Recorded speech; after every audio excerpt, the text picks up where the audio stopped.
Në zgjedhjet e së dielës, lëvizja vetëvendosje drejtuar nga Albin Kurti mori rreth 50% të votave. Mbi 400.000 qytetarë pajtuan për vazhdimin e një qeverisjeje të shoqëruar me skandale, nepotizëm dhe keq menaxhim.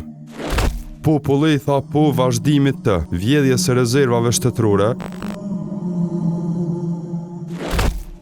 fshirjes ilegale të borxheve për ambalazhuesit e ujit, skandalit me fabrikën e mbetjeve shtazore, rritjes së çmimeve nga energjia te produktet bazë.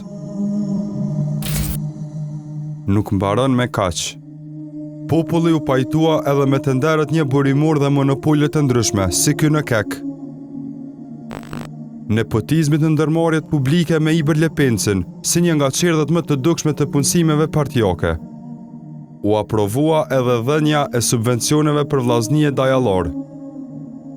Në zgjedhjet e së dielës në vendin e dytë renditet PDK-ja me 21.01%, derisa rënien më të madhe ka pësuar Lidhja Demokratike, duke rënë në 14%.